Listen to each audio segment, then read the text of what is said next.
First of all, let's talk about types of loans. The one we're going to talk about tonight is called an installment loan. There are lots of different types of loans. Installment loan is a loan that is paid off with equal regular payments. For example, a mortgage, or a car payment, or your student loan, but not so much a credit card. A credit card could be converted into an installment loan if you do that yourself, and we'll talk about that later. So that's the type of loan we're talking about now. Everything is decided up front, and then it's broken down into the equal payments that you make every month. The loan term is the time that you have to pay the whole thing back in full. So loan term for a car payment might be 60 months, for example, or 72 months, for example, and something like a mortgage is more like 30 years. So it's whatever the time you have to pay that thing back. This is the formula. This thing looks really crazy. I already know that. When I look at it, it looks crazy to me too. But if you've been working with the other formulas the way we have, and you go slow, this thing is just like the other ones. You just have to go really slow, write this thing down every time you plug it in so you don't forget anything, and then you just plug it into the calculator. If you have that app that we were just talking about, this is going to be easy. So this is the only one that says PMT. That stands for payment. P is still your principal. APR is your rate in decimal form, like usual. Same thing with the N. Your N is your how often you're going to pay this back. I will tell you this for our sake, N will be 12 for all of this because we're only going to talk about monthly payments.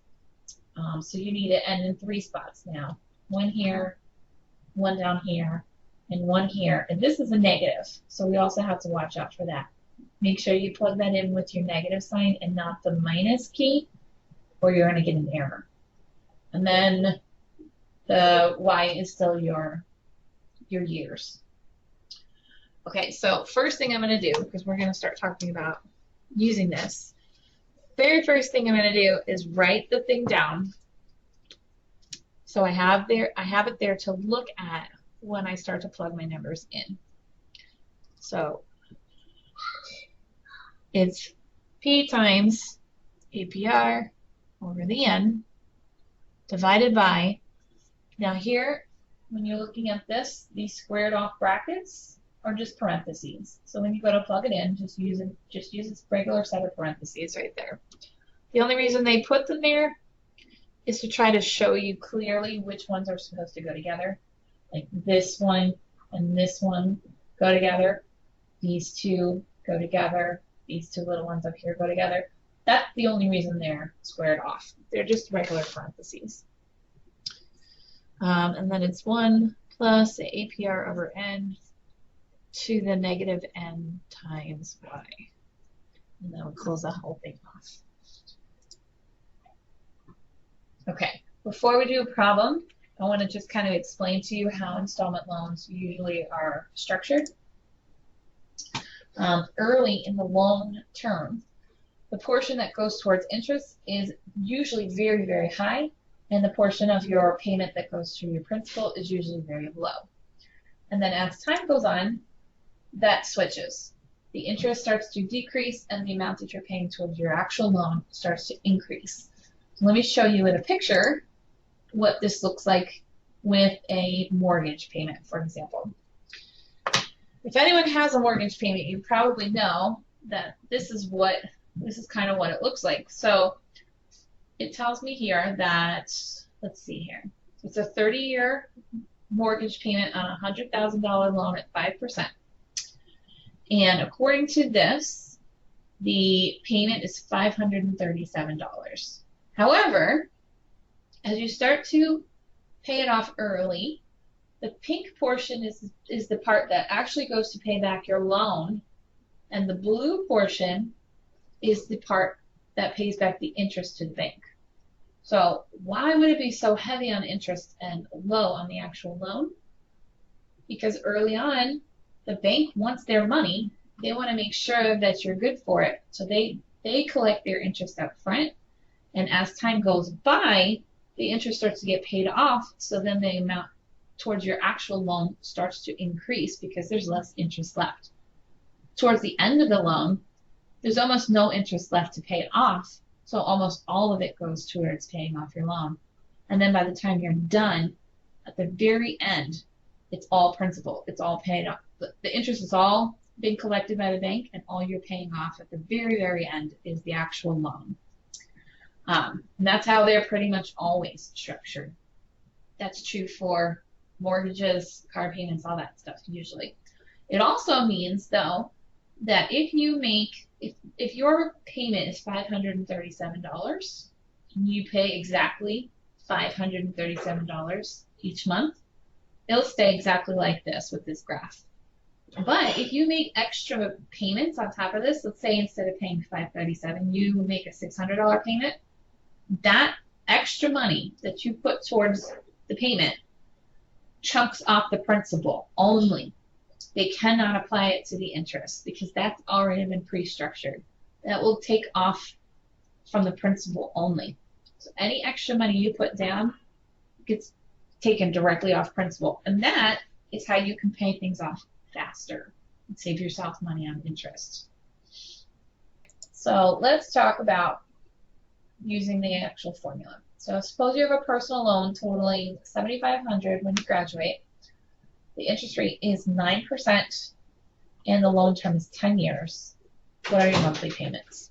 All right, so I'm going to jot down what I got. My principal is the $7,500. My APR is 9%.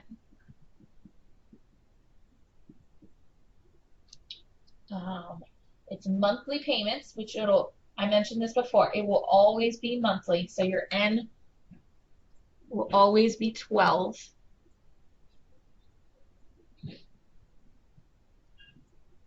And time is 10.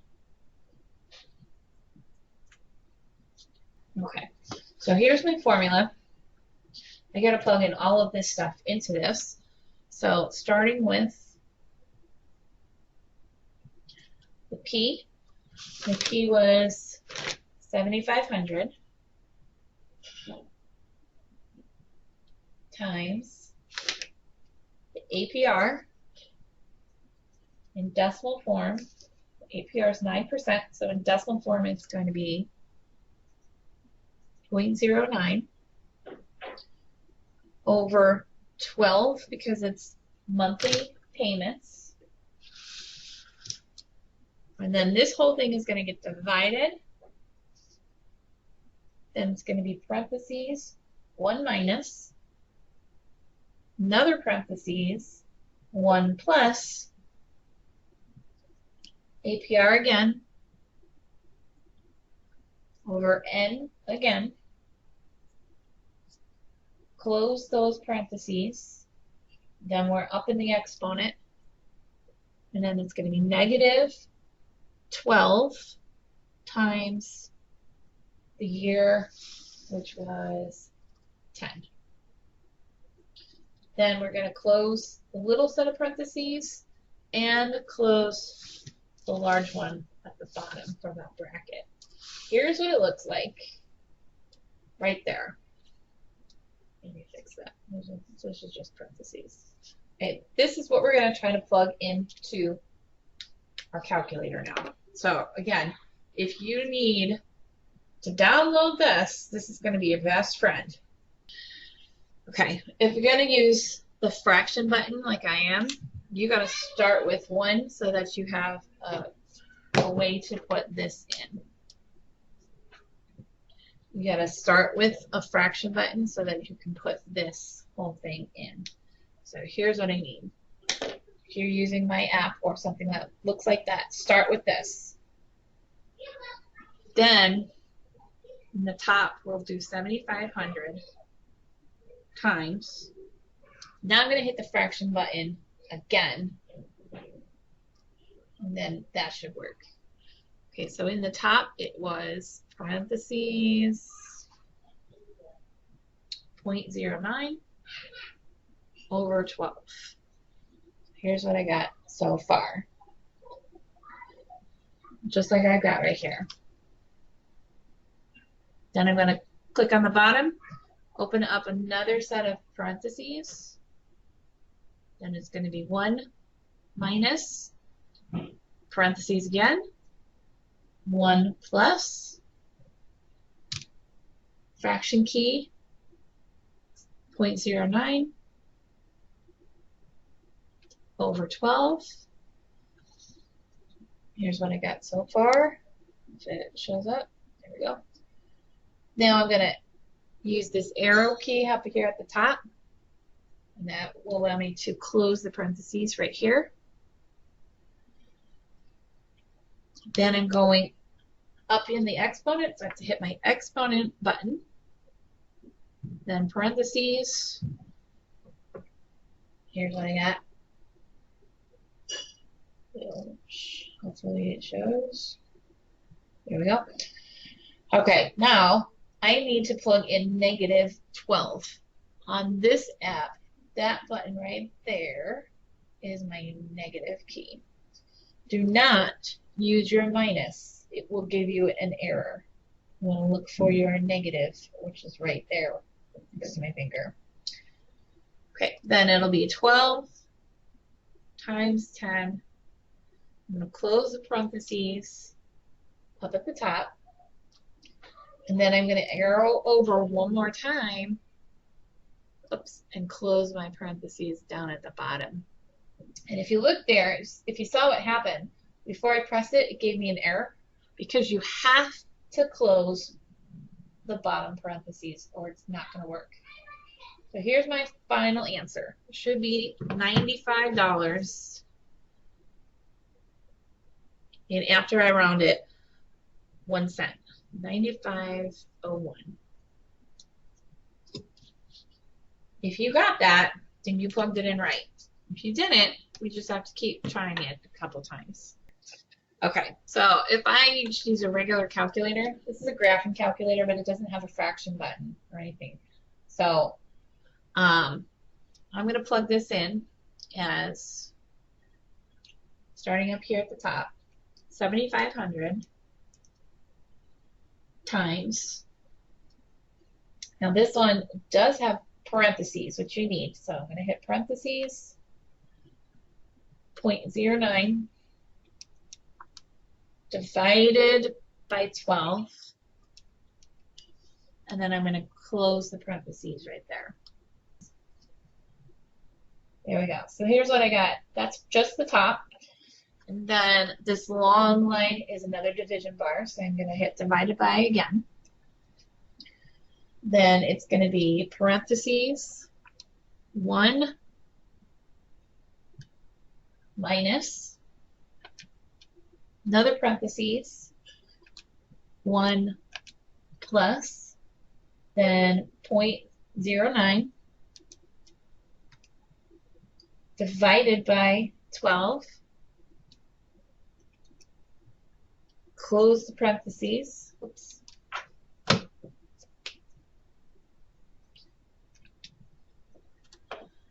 And so here's what I got so far. Now I need to go, for this part, I need to go in the exponent, and on my calculator, my regular calculator, this is the exponent key for me, so I get to press that.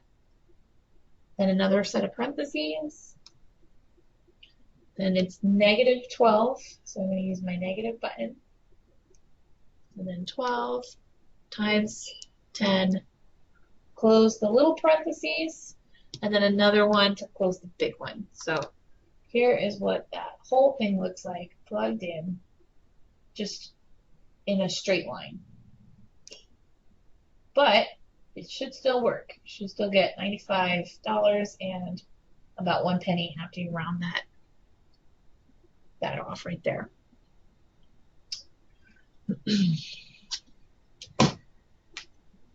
Okay, how much you'll pay over the lifetime of the loan. So now this is something different. Let's go back over here. I'm going to erase everything I had on the whiteboard from before except for our answer. So the payment that we got was $95.01. Okay. If they want to know how much you're going to pay over the lifetime of the loan, you've got to multiply your payment by the number of payments you're going to make. Okay, so if you're going to pay $95.01 per month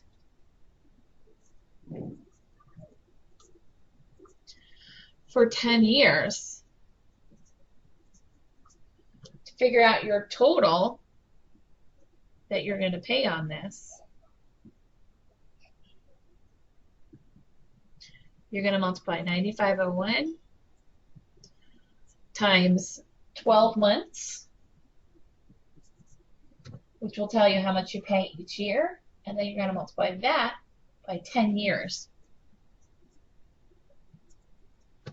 So it's the payment times 12 for the months times the number of years that you're going to pay on it. So that can vary. The 10 could vary. Let's see what that comes out to be.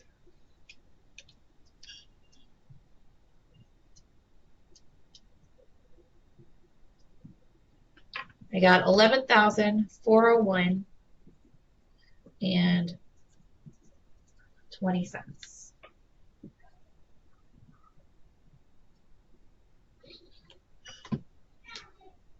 Okay, now think about that. If we go back to the original problem,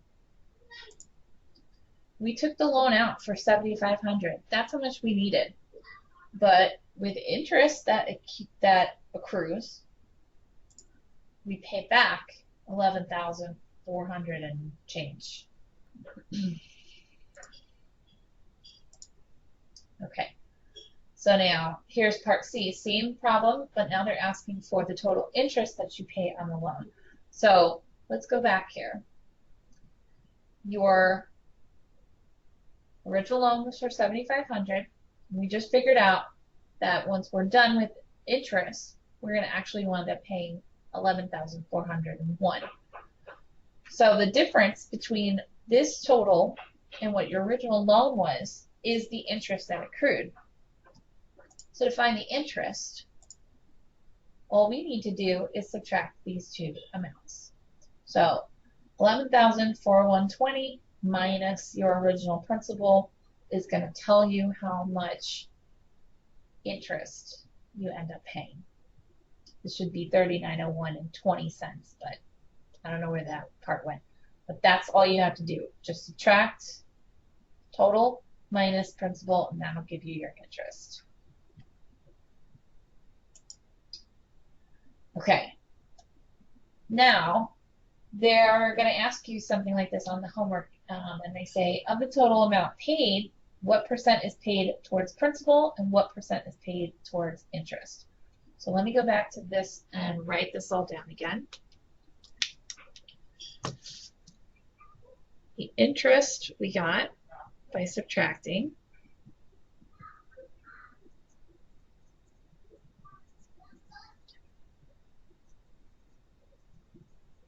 and that came out to be $39.01.20. Okay. So total, and here's the interest.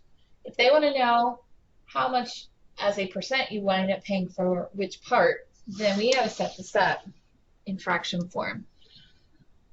So for the principal,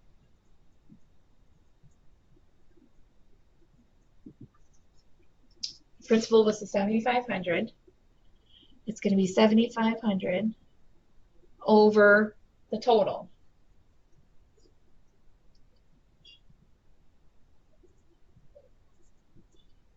We're going to divide that and then times it by 100 to convert it to a percent. So it's going to be 7,500 divided by 11,401.20, which gave me that. Then I'm going to hit times 100 to get it to percent form. So as a percent, it's about 65.8 or 66, depending on how they want you to round. I'm going to round it to 65.8.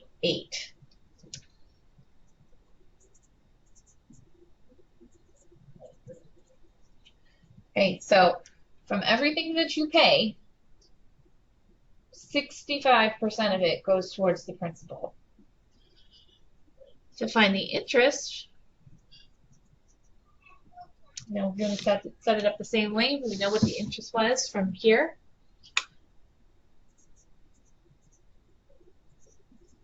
Divide that by your total.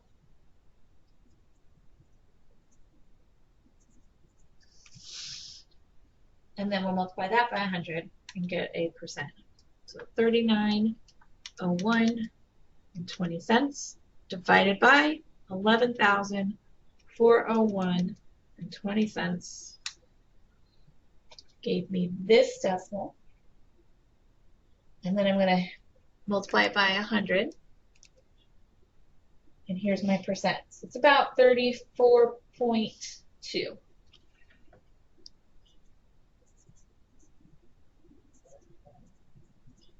That goes towards your interest. Now, just to double check this, you don't have to do this, but just to check, if I add these two things up, let's see what we get.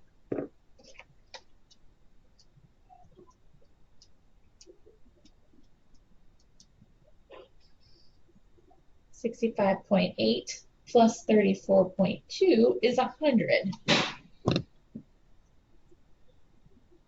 Does it make sense that these two things should add up to 100%?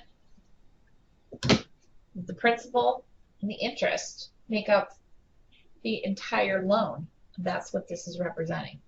So this plus this will give you your total, which is 100% of your loan, these two pieces together. That's a way you can check to see if you got these two things correct, by the way. Okay.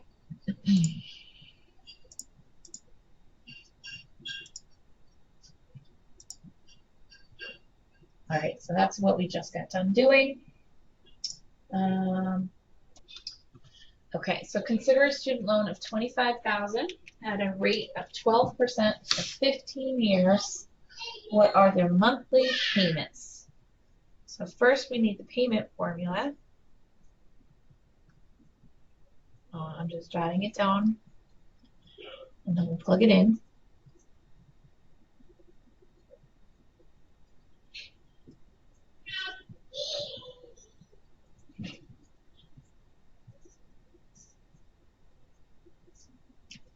Okay, so we got 25,000. Here's our P.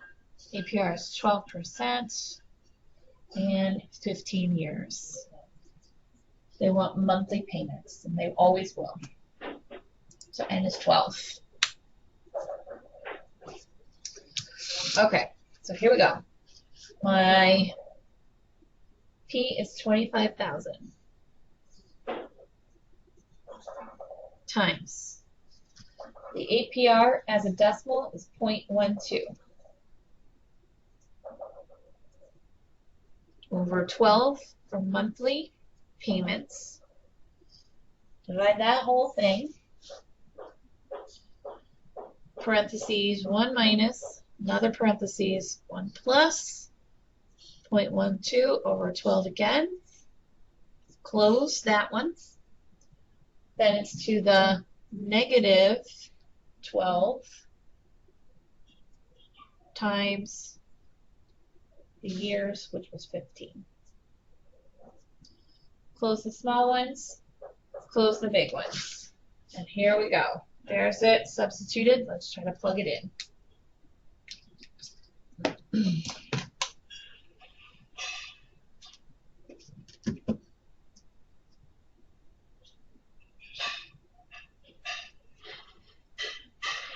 All right, I'm going to go back to the app and try that again. So if you're going to use that, you're going to start with a fraction.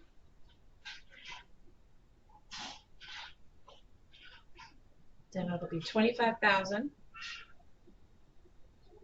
times parentheses, another fraction, 0.12 over 12, close parentheses, then go down to the bottom, parentheses 1 minus, parentheses 1 plus, fraction, 0.12 over 12,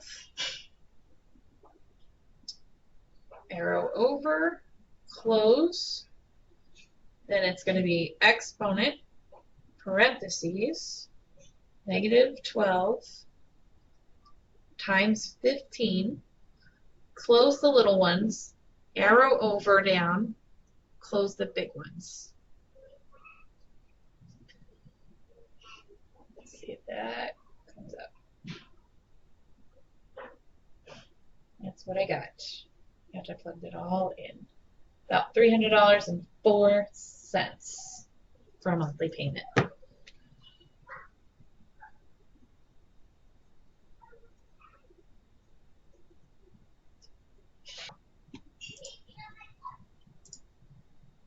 So there's our payment. So we're going to hold that off to the side. Now we're going to figure out the total.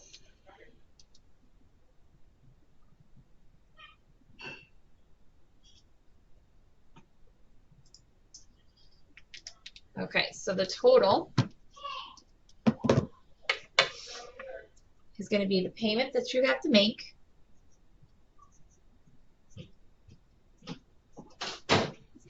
times 12, because there's 12 months in a year, times the number of years you have to pay on it. And in this case, we're paying it for 15 years. So we're going to plug that all in, and that'll be the total.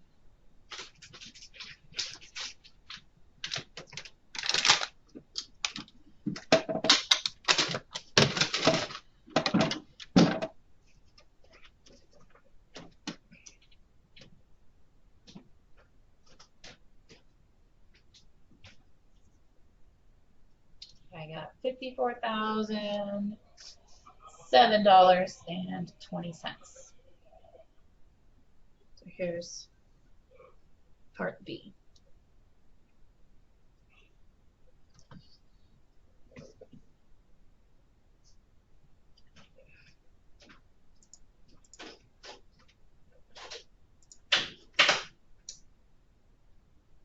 Okay, now determine the total interest.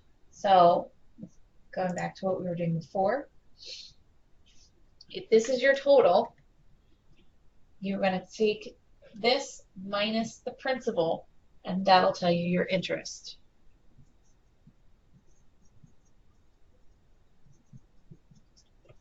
So interest is going to be $54,007.20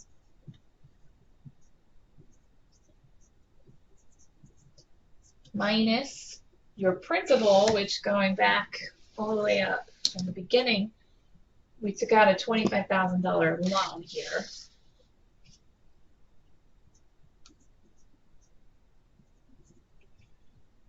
And let's see what that comes out to be.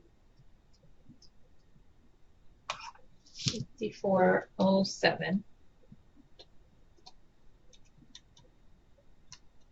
20 cents minus 25,000.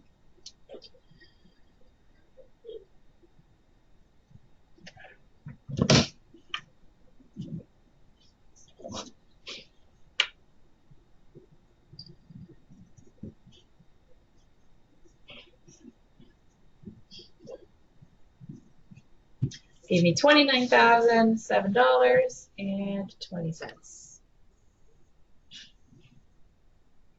Think about that. You took the loan out for $25,000, and you're going to end up paying more on interest than the original loan was for. That's crazy. Okay. Last part.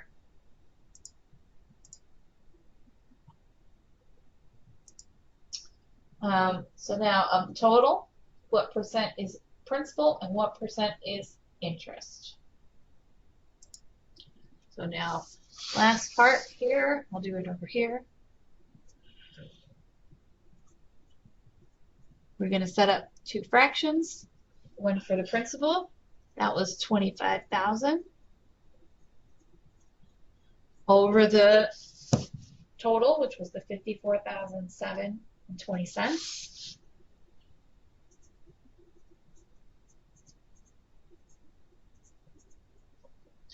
I'm going to divide that, get a decimal, and then hit times 100, and that'll give me my percent.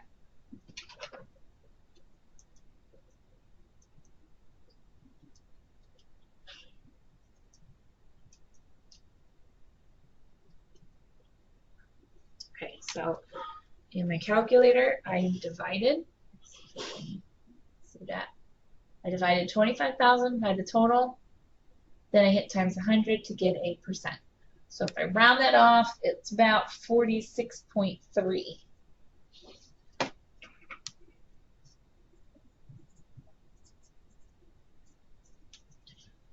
Or 46, depending on how they ask it. They might want the nearest percent or the nearest tenth of a percent, depending on what they want. Okay, then for the interest. The interest, going back to this over here, the interest was the 29,007.20 cents.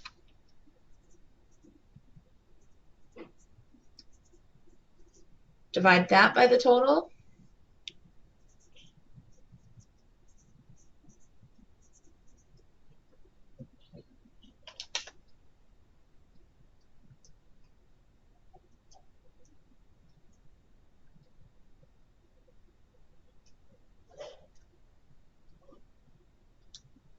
And then multiply by 100.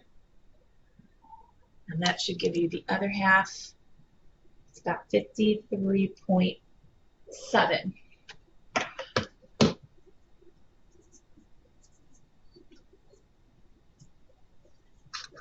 So about 46% of your loan goes to paying back the actual loan, and almost 54% of that loan payment goes towards paying the bank back on their interest.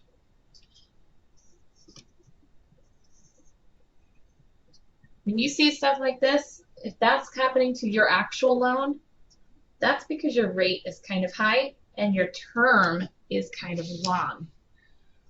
That's a very high rate for a student loan, and this term is longer than it needs to be.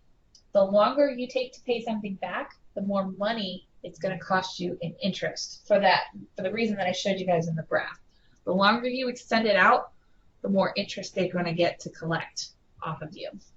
So the best thing you want to do for yourself when you go to pay back your loans is to try to get the lowest rate possible. That should be a no-brainer. But also to pay it back as fast as possible. The faster you pay it back, the less interest you will pay on it. Okay, let's continue.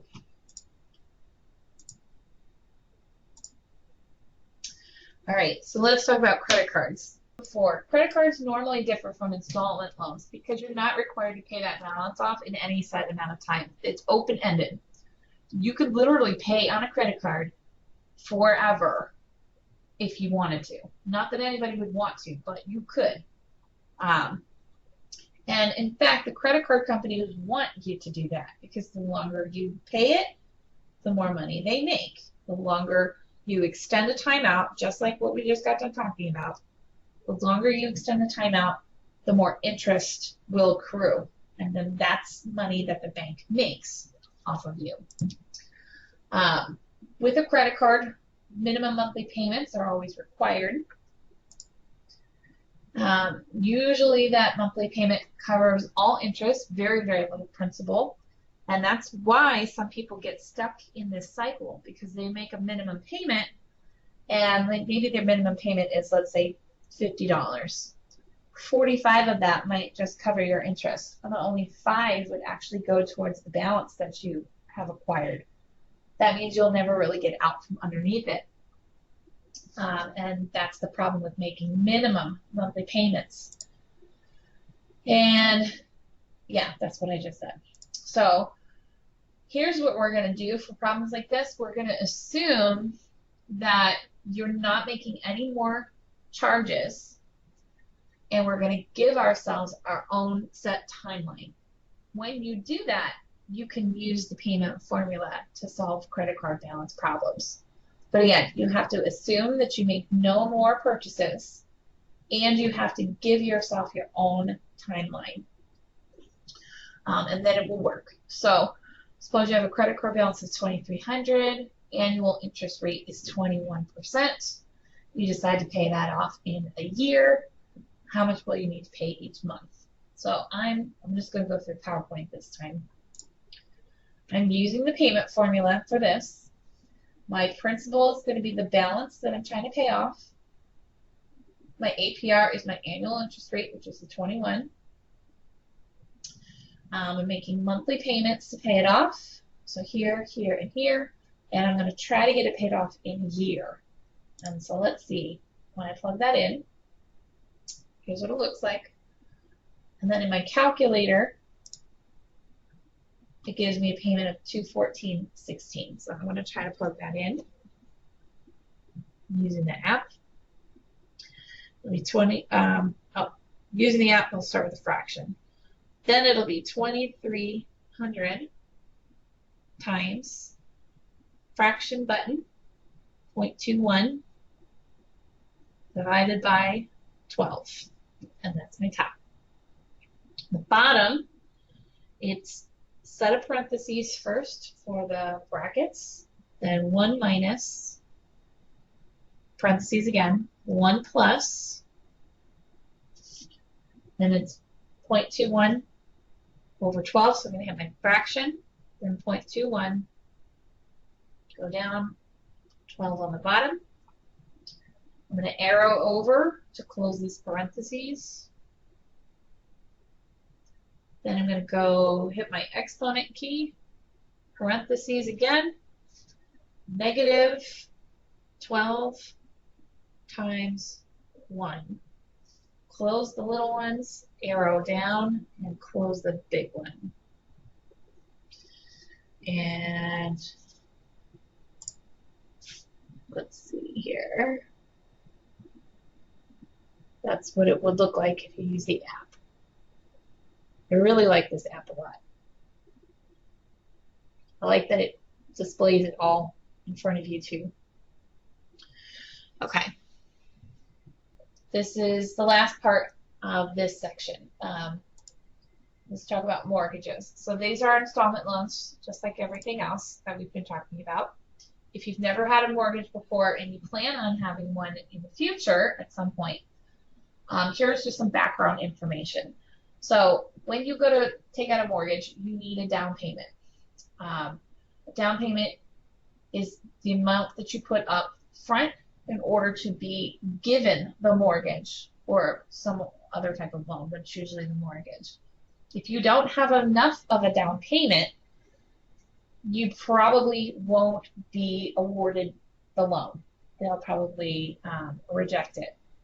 Having a down payment is what the banks use to decide whether or not they think that you will be good on your loan. So if you have enough of a down payment, that's what gets your loan approved. It doesn't mean that you are guaranteed not to get the loan, but the down payment is what helps. Also, if you don't put 20% down on, let's say it's a house that you're buying, if you don't put 20% down on that, whatever the loan amount is, what will happen is they'll charge something called mortgage insurance, which is basically just free money for the bank to protect themselves in case you default. Because then you're in the house and they're not getting any money. So they charge you what's called a mortgage insurance payment. It's called PMI, and it does you no good whatsoever. It's just extra money that the bank collects from you because you didn't have enough of a down payment to begin with. So make sure if you're getting ready to buy a house that you calculate how much of a house that you're looking to buy and you save enough, because if you don't have enough, you're going to end up costing yourself money in the long run. Okay, then there's things called closing costs, which closing costs are just fees that you pay in order for somebody to do all of the paperwork that comes along with a mortgage. They come in two different forms. One is a direct fee, which is just an upfront fee that is disclosed to you at the time. And then other fees, which are called points. They're charged as points. That's just industry jargon. A point is 1% of the loan amount. So if it's a $100,000 loan, it's 1% of $100,000. If it's a $200,000 loan that your house that you're buying, then it's 1% of 200,000. And they come in forms of like 1 point or 2 points or 3 points. 1 point is 1%, 2 points is 2%, 3 points would be 3% of whatever the loan is. Okay, so there's different types of rates associated with mortgages. One is a fixed rate, and that's basically whatever you lock your rate in at the time when you purchase the home, that's what the rate stays at. It's guaranteed not to change. So right now, mortgage rates are really low. They're historically low, actually. So if you were to buy a home now and get a fixed rate mortgage, you get a low rate for the entire life of the loan. If it's an adjustable rate, that changes with the market. So if you get an adjustable rate right now, for example, it might be low for the next year or two, but then as the economy improves, hopefully from this COVID stuff, your interest rates will probably start to go up, which is going to cost you more money. So the idea behind this, the general rule of thumb is when you're buying a home, you want to always go for a fixed rate because then you can plan. Even if it's high, you can always refinance down the line and get it to a lower rate. But an adjustable rate mortgage is completely up to the market and it can vary substantially. So if the rates were to increase, you may get to the point where you can't even make your payment if it's too high. So you've got to really watch out for adjustable rates. Okay, so here's the example. We've got Great Bank here and Big Bank. They're competing for our loan. They want us to buy the house from them. So it's a $100,000 loan. Let me just write that down. And Great Bank offers a 30-year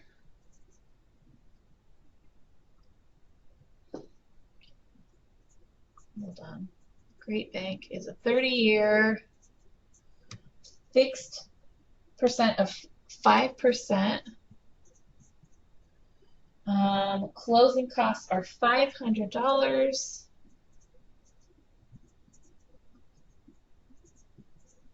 plus 1 point. Okay, then Big Bank. They have a lower rate, which is 4.75%.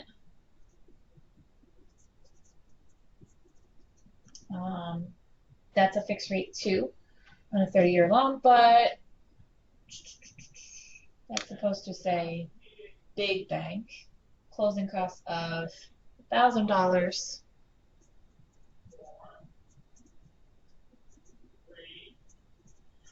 plus 2 points. And they want you to evaluate the two options. So notice they don't say which is better. The reason for that is one is better in some cases and the other one is better in other cases. So we'll evaluate that and see what happens. So first, let's calculate the monthly payment for each of these banks. So I got my payment formula here.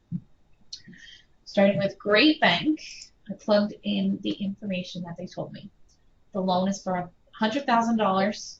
Great Bank's rate was 5%, so it's 5 here, 0.05 here. Monthly payments, so 12 in all of those end spots, and it's for a 30-year mortgage. So there's my time. So I plug that in. And that gives me a payment of $536.82. So I'm going to write that down real quick.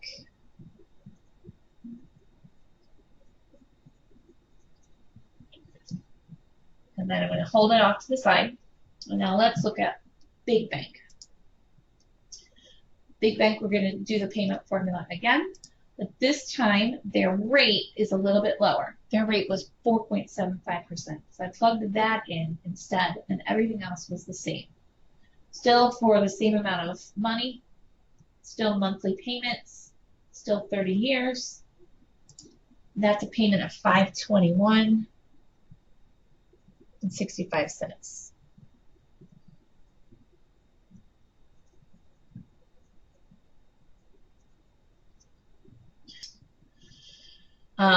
If we analyze what's happening here, the first bank, Great Bank, this was the payment with the 5%.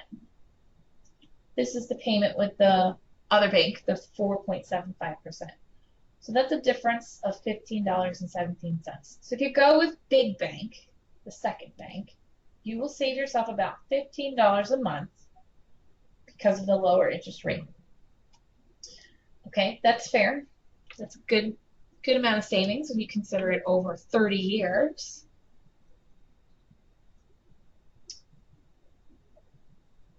Well, I'm going to jot it down, and then we're going to go to the next part.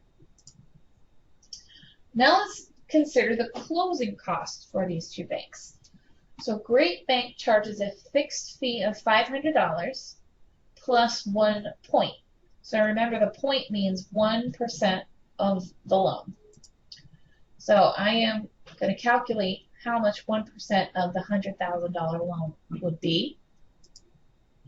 So I plugged it in as 0.01, multiplied it by 100,000, and that's $1,000. So total closing costs for Great Bank is $1,500.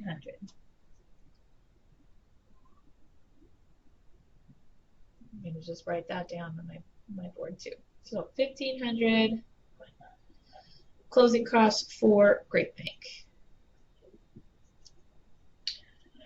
Okay, let's look at the closing cost for Big Bank. This one is $1,000 plus 2 points.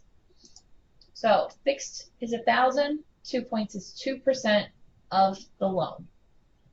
2% is 0.02. I multiplied that by the loan amount.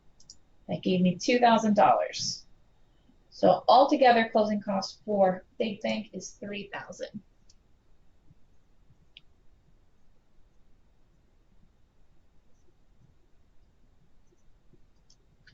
Okay. Is everybody with me so far? At least just following? Yeah, I'm following. Okay. Now, let's analyze that. The difference in the closing cost between Big Bank, which was $3,000, and Great Bank, which was $1,500, is a $1,500 difference.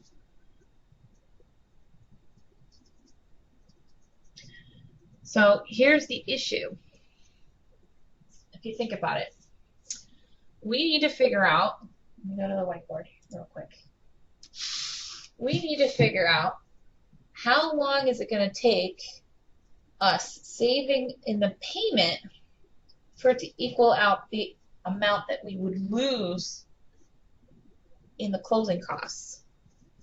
So if we go with one versus the other. So this is $1,500 more if we go with Big Bank up front, just to save us $15 a month in the interest rate. So it might not pay off to save $15 a month if we have to spend an extra $1,500 in closing costs, in other words. It would depend on how long we're going to keep the house for. So think about this. If we buy this house and we stay in it for a year, a $15 savings over 12 months is not going to add up to $1,500. That means we would have lost money. If we stay in this house for the entire time, let's say we stay in it for 30 years, then $15 a month for 30 years of savings is going to be much more than this $1,500 we had to pay up front to begin with. So it really just depends. So what I did to decide what I was going to go with is I divided the $1,500 that I would have to pay extra by the $15 a month of savings to decide when they would be exactly the same. It's going to take 100 months of $15 a month to make a $1,500 difference, which comes out to be about a little bit over 8 years. So here's the bottom line. If you're going to stay in the house for less than 8 years, then paying the higher closing costs won't work out. If you're going to stay in the house for less than 8 years, you should go with the lower closing costs. If you're going to stay in the house for more than 8 years, then you want to go with the lower payment, because over time that payment will add up to more than the $1,500 you would be spending up front. So let me go here. I'm back in Blackboard. In week 6, the project has its own folder, but this is just a few things in there. It's got a template in here, which I'm going to show you in a minute, and then these are the directions for the project. There is a lot more information in this link over here, right underneath content. I made its own separate link. You can look through this at another time. I'm not going to go through all of this. It's got the template again and the directions, but it's also got the rubric in case you want to look at that. And there's an example of one from a previous semester, which I think you'll find very helpful. I don't want anybody copying it, but you can use it in case you're not sure what's supposed to go on a slide, for example. So that being said, let's take a look at the directions.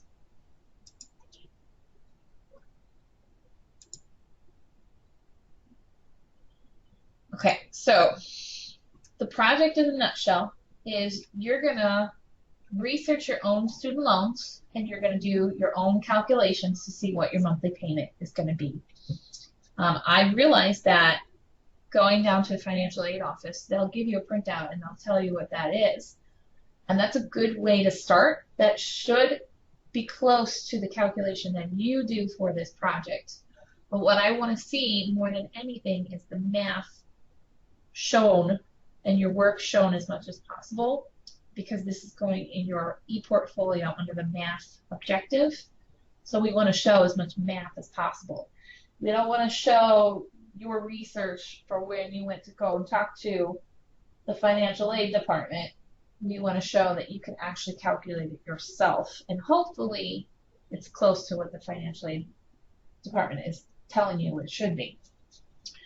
If you don't have loans for whatever reason, that's fine. Just send me a message separately and I will give you average amounts to use so you can see what it would have been then if you don't have your own loans. Okay, so this is what we're going to be doing. We're going to create a PowerPoint and we're going to use Excel as part of this to make the budget. And we're going to figure out what we think the student loan payback will be ahead of time. Then we're going to do some calculations using the formulas that we just went through to figure out what your monthly payment will be. We'll figure out the total, which is going to come from exactly what we did tonight. We're going to multiply your payment times 12 times however many years it's going to take to pay your loan back. And that'll give you your total. And then you'll figure out how much interest you'll end up with. From there, we're going to come up with a payment plan using a hypothetical budget. So we'll plug in your payment into this budget, and then we'll estimate some future expenses to figure out whether or not this loan payment is actually going to fit into your budget.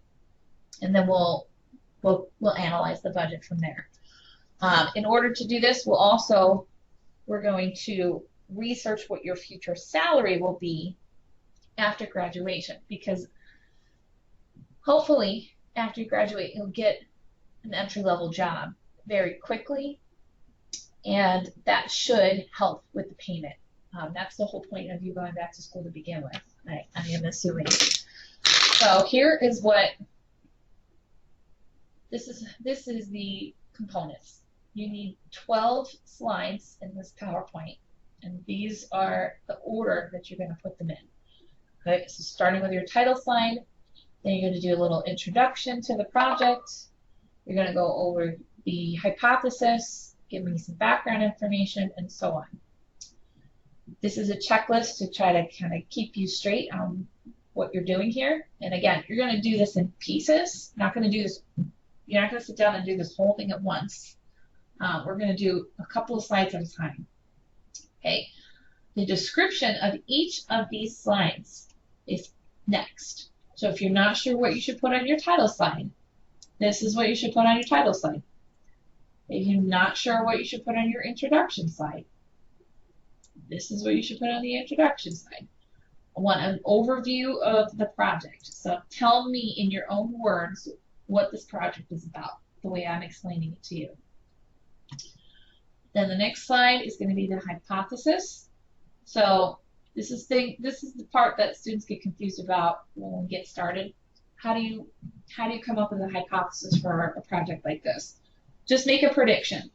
So basically say something like, I believe my monthly payment will be $200 a month and that it will fit into my budget. Or if I pay an extra $50 on my monthly payment for my student loan, then I can get the loan paid off in 8 years instead of 10. Something like that. If you do something, if I make a payment, then I will have less time to pay back. Something like that. Does that make sense so far? Yes. Okay. It doesn't have to be right. You're just going to take a guess. Once you go through the calculations, you'll be able to decide how right or wrong you were, and we'll address that later on when we do the conclusion. So when you go to do your hypothesis, just throw something out there, and then answer these questions as part of that slide. Okay?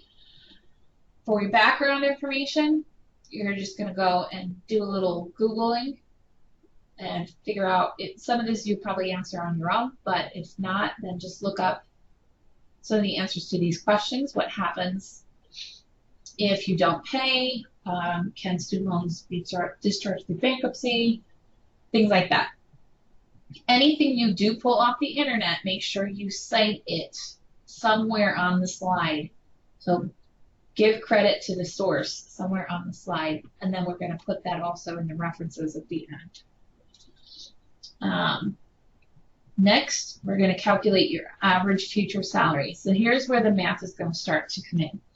So here, I want you to find 2 credible sources with starting salaries for your field. So sources could be things like the Bureau of Labor Statistics is a good one. That's a government website. Indeed.com is a good one. Salary.com, Glassdoor, all of those are credible sources that you could use to find starting salaries. So if you're going to be an LPN, look for starting salaries for LPNs. If you're going to be a nurse, starting salaries for RNs, something like that. I want you to find 2 different ones and then average them together. So add them together and divide by 2. And we'll use that to do all of the rest of the calculations. So let's say one source says it's 50,000 and the other one says it's 40. The average for that would be 45. That's what you'll use. You use 45. Determine the monthly salary by dividing that by 12. And then we're going to compute the net pay, assuming a 25% tax rate. So this is, I'm going to do this on the board real quick, just to make sure everybody is understanding what I'm asking here. So I'm going to go with what I just made up a second ago. Let's say source 1, I don't know, let's say the BLS said it was 50,000. And let's say that I don't know, Glassdoor says it's 40. If I average those together, I'm going to add them up and divide by 2.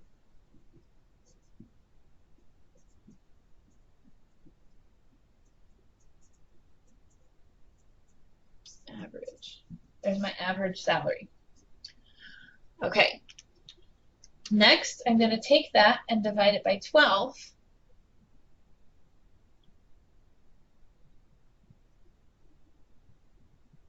And that'll tell me my monthly, oops, that'll tell me my monthly salary. Let's see what that comes out to be.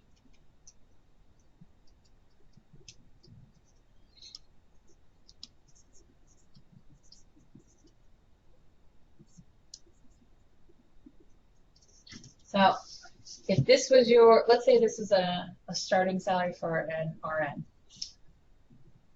After, if you average these two sites together and we divide it by 12, this person's going to bring home about $37.50 a month. However, that is not take-home pay. That is gross salary. To figure out your take-home pay,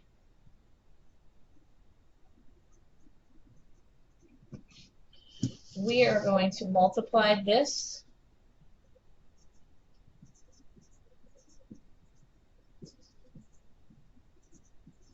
by 25%. We're assuming that the deductions are going to total about 25%. That's taxes, Social Security, health insurance if you're paying into that, whatever this is, we're assuming it's 25% that's coming out. So that means we need to remove this much. This is going to be deducted.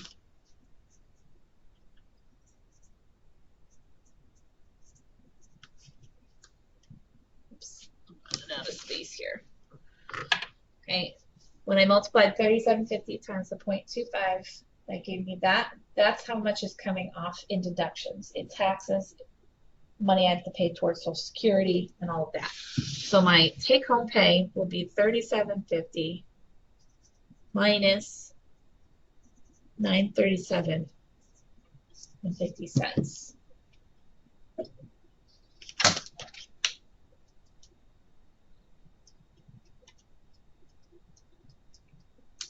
Okay, so my take-home pay then comes out to be $2,812.50 approximately. That's still good salary for the month, but just remember, you don't get to keep the gross salary amount. People who budget this in their, when they go to do their budget, overinflate everything and then they end up in debt because they think they have more money than they really will. So be careful with that. Any questions about that part?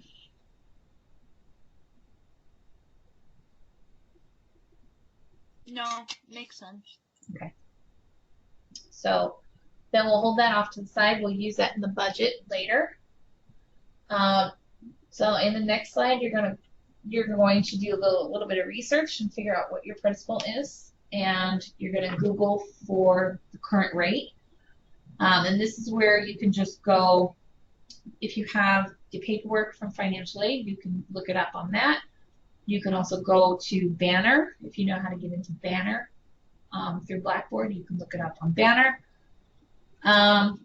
If you have an account on studentloans.gov, you can look it up there. Whatever you need to do, you just need to gather your own loan information up to get your principal. For your interest rate, just Google current student loan rate. And whatever site you find it on, just jot it down so you can put it in your references. Okay, now we're going to do the monthly payment formula on the next slide. And I already have that ready for you guys. You can just copy and paste it directly from my notes. Let me see. Let me show you here.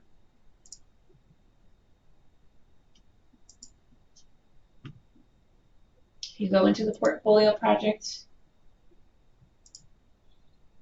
and you go to this example. I think it's in here. If it's not, I'm going to add it on. Make sure it is. Let's see. Here. What you can do is just go into this slide and copy and paste this formula right here, and then go back and change the information to make sure that it's your principal, your rate, and all of that, and your payment. Okay, but that way you don't have to type this whole thing in. Okay, and then you're going to plug it all in to determine what your monthly payment will be.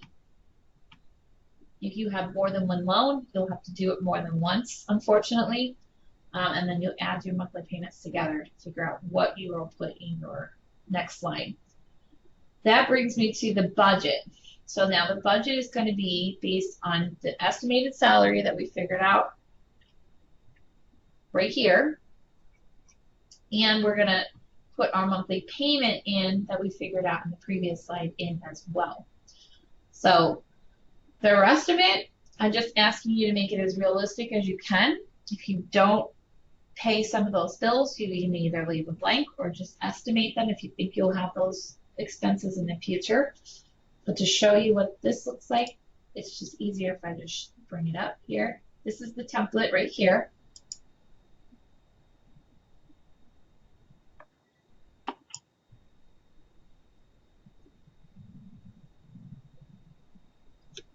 And you can enter in everything right into it. Just click Enable Editing. And let me explain how this thing works. So up in the top in this black section, these are pre-made formulas, so you don't want to type anything into that. It's going to show everything up for you. In the first section here, this is income. So going back to what we said before, I'm going to put in the 2812.50 into income 1. 2812.50, and it'll automatically start to calculate my net monthly cash flow. If you have any other source of income that you want to include here, maybe you're going to keep your part-time job, or you have somebody who's living with you, spouse, whoever, you can include their income if you like. Any other refunds that you get, like a tax return, or payments that you get, like child support or whatever, you include all of that in the income section. If this is the only thing that you'll have, then just list that. You don't have to list anything else. Underneath that is all of the expenses. And now these are completely editable. If you want to just delete them, you can, or you can just leave them blank. So I'm just going to make some stuff up. Let's say your rent is $500, electric, I don't know, $100, gas. If you have cable, phone, and internet bundled, that's fine too. You can just put in whatever. If you don't have like a home phone, or you don't want to include it, you can just delete this section altogether. I'm just making stuff up. Okay, what you'll see is each category is going to total itself, and it'll start to subtract from your income, and then it'll graph how much you're spending on each category. So here's our housing and utilities, but let's go down here. Let's put in a car payment, and maybe we spend $100 in gas, and insurance is $80 a month. Remember, this is all monthly expenses. And so again, it's going to total up your expenses and subtract them, but also graph to show you how much you're spending from those expenses, how much you're spending in each category. Underneath, groceries for the month, takeout, dining out, whatever, all of that is a separate category, and it'll automatically start to color things for you. If you have kids and you spend money on childcare, daycare, whatever, here is where you'll put your student loan payment. So I'm just going to estimate that too. if you have credit cards that you're trying to pay off, or a personal loan other than your student loan. This is if you make payments towards these things. So if you pay alimony or you pay child support, now if you get those things. Let's see. And over here, there's insurance. So oftentimes if you do have a mortgage, your homeowner's insurance is bundled in with that. So you could just leave that blank. If you don't have any of that, I'm just going to put something down. Personal care. Definitely give yourself a budget for yourself, even if you want to edit it. But like on my personal budget, I don't have all these categories, but I do have something called this. And I allot myself a certain amount every month, just in case I need some stuff, like random things like hair gel, for example.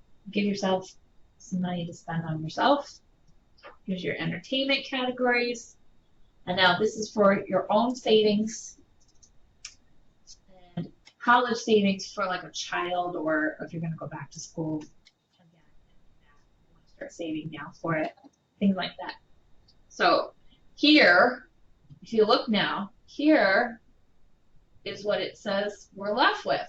After I accounted for all of this, I have $13 left over at the end of the month, which is fine because it's green. If I'm overspending,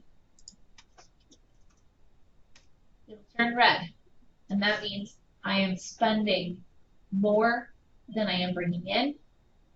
Red is negative. That's negative $88. So that means that's an indication that I got to go back and I got to cut down on some stuff. I can't buy kids $100 worth of clothes every month, and I can't go spending $40 on myself every month. I got to cut back on things that I can control. Okay, and get it back into the green, making sure it's positive. Once you're all done filling this in, then you can either screenshot this or just highlight everything that you put in here and copy and paste it into your PowerPoint. Does that make sense so far?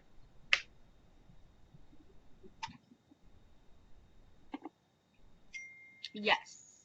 Okay. If you use the template that I provided, it will help you to answer these questions. So I want you to, also on that slide, I want you to answer these questions. Net monthly cash flow is going to just come from whatever it says right here. And if you don't have any other loans, say it's just your student loan that you're paying, you can go here and it'll tell you I'm spending 9% on my loans right there, because that's the light blue. That'll help you answer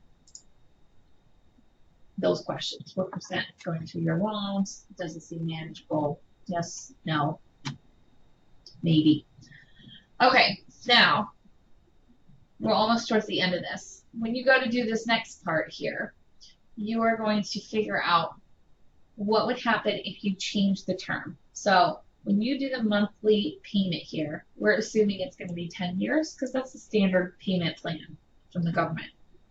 However, maybe at the end of this budget here, you have more than this left over. Let's say you've got the $400 and something left over. What you want to maybe consider is putting a little extra towards that student loan then. Get that paid off faster. You'll save yourself money over the long run on the interest. You'll get the loan paid off faster, which will free up your cash flow.